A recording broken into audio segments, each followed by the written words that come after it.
Apakah masturbasi itu baik? Kayaknya banyak orang yang gak mau jawab pertanyaan ini.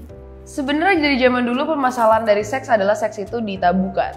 Memang dalam budaya timur masalah seks itu gak boleh diumbar-umbar. Biarlah seks menjadi bagian yang privat. Tapi kan bukan berarti seks itu gak diperbolehin. Bahkan untuk membahas soal seks pun kalau memang akan bermanfaat ya sebaiknya dibahas saja. Seks dalam psikologi banyak dibilang sebagai salah satu dasar kesehatan manusia. Gampang sih kalau kita ingin ngelihat contohnya. Mungkin kamu pernah dengar kalau banyak pasangan cerai karena sebenarnya mereka bermasalah secara seksual. Entah keintimannya tidak enak atau bahkan durasi dan intensitas kegiatannya dirasa kurang.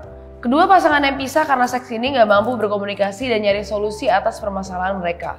Mungkin di sisi lain kamu pernah juga ngedenger gimana seseorang jadi stres karena gak bisa nyalurin hasrat biologisnya.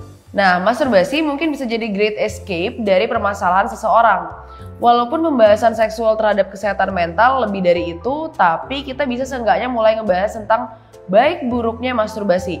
Karena hampir semua orang pernah melakukan ini. Secara fisik, masturbasi bermanfaat buat kesehatan karena banyak mencegah penyakit reproduksi. Secara statistik, orang yang sering melakukan masturbasi dengan rutin bisa tercegah dari kanker prostat. Secara psikologis, masturbasi bisa naikin mood, bisa bikin orang bahagia, juga bisa ngebuat stres berkurang. Buat apa hidup susah dan cemberut ketika masturbasi pun bisa langsung ngubah mood jadi bagus? Bener gak sih? Banyak banget manfaat dari masturbasi, bahkan hal negatif dari masturbasi itu hampir gak ada. Salah satu hal buruk mungkin kalau kamu kecanduan sampai gak bisa belajar atau berkegiatan lain. Tapi jarang kan ada orang yang kecanduan sedemikian parahnya. Melihat semua hal itu sebenarnya kita bisa bilang bahwa masturbasi itu memang dianjurkan.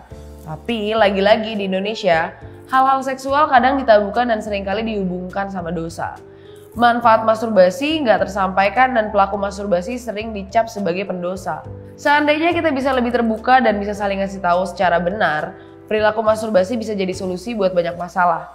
Tetapi selama kita ngobrolin, ngelakuin, dan ngerasain semuanya dengan cara yang positif, ya gimana pun juga masturbasi adalah hal privat yang harus kita perlakukan secara bijak.